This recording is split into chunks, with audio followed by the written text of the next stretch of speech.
And welcome back to Eyewitness Newsmakers from your local election headquarters. Andy Mehalshick along with Jayne and Bugda. And our candidate for this segment is Senator John Blake, incumbent Democrat in the 22nd District, which encompasses, for the most part, most of Lackawanna, all of Lackawanna County. Senator Blake, first of all, thank you for being here today.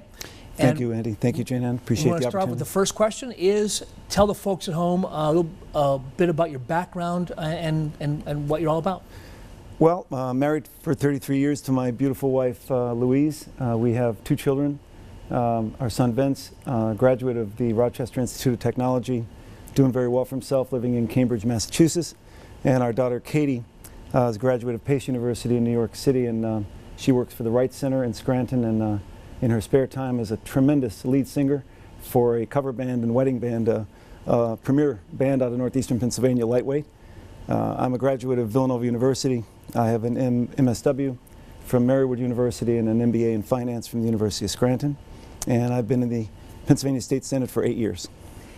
And Senator, tell us a little bit about what is your top priority and what continues to be your top priority. Well, jobs and economic security for the people I represent.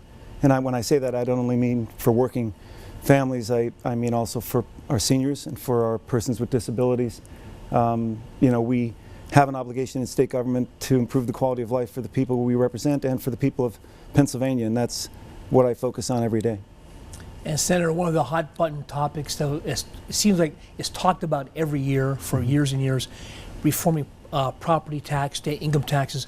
What's your take on reforming or maybe getting rid of the property tax? So a couple things.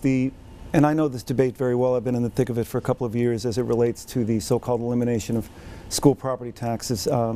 It's a very complex issue. It's not easily articulated in the short space of time that we have, but I would tell you that we have a crisis in terms of school property taxes in some locations of the state, but not statewide.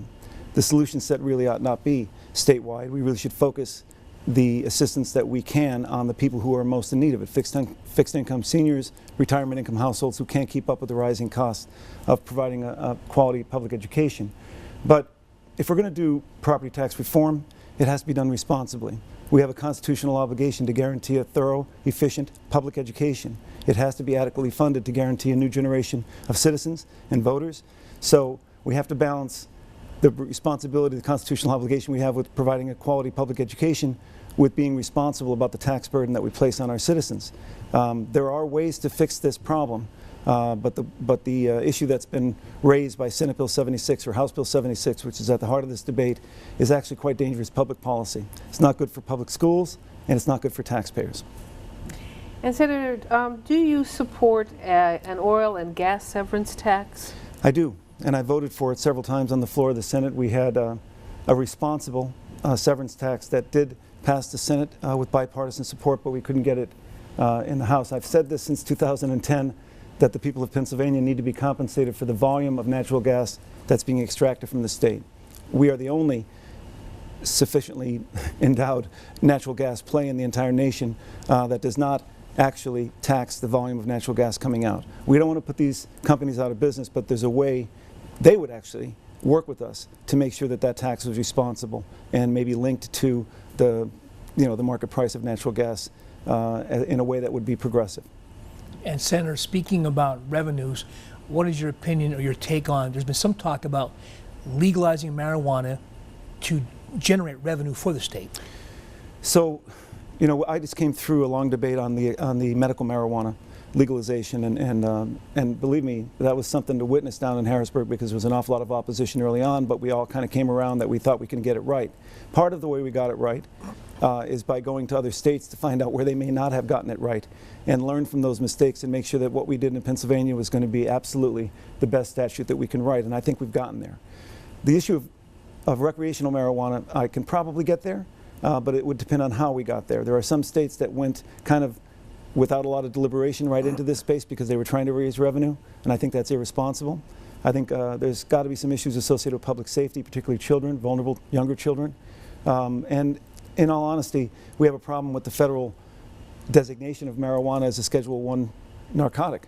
That's a problem with respect to the financial services industry. It's a problem with respect to the discretion of the state. It ought to be resolved at the federal level so that states would have the discretion to go in and do the kind of research and do the kind of deliberative analysis we have to do in order to get it right. I can get there, but it depends on how we get there. And Senator, always an important question on everyone's mind is about bringing jobs to our area and then keeping them here. What is your idea? Well, I'm really, the long and short of it is there's one thing that will almost guarantee that you can do that, and that's skilled labor. It's the most important thing. That's why our investment in our schools at both the K through 12, the community college, higher education, and our state related is so important, because that puts Pennsylvania in the optimum position to convince employers that they can find the skilled labor they need if they do business here and they locate here. I've been involved in career readiness really since the beginning of my service in the Senate. We've done some great things with our K through 12 schools and putting career and work and education curriculum into them, and we've done a good job, I think, in the workforce development space with respect to federal money. I'm telling you, I served for many years as acting secretary of the Department of Community and Economic Development. When I sat across the table from business, they wanted an answer, one answer. Can I get the skilled labor I need? That's the way we bring jobs here, and I'm bullish on our prospects going forward in northeastern Pennsylvania. I really am. And one last question, Senator, if I can, if you can look at that camera and tell the voters why they should re-elect you to the state Senate. My work ethic and my voting record reflects the expectations and the sensibility of the people I represent. I've probably brought close to $185 million of state investment back to the district because I know the menu, and I've been in that space of community and economic development for my whole career. And I'm basically transparent as a public official and completely accessible to the people I represent. I feel that my work ethic, again, and my voting record is really right for the people of the 22nd District, and I hope that I've earned their trust to be able to serve in this office for another term and to really enjoy the privilege of serving them as best as I can. Senator John Blake, we want to thank you for joining us today. You're watching Newsmakers from your local election headquarters. If you'd like to learn more about Senator John Blake, check us out on pahomepage.com or under the Newsmakers and local election headquarters link, and we'll be back right after this.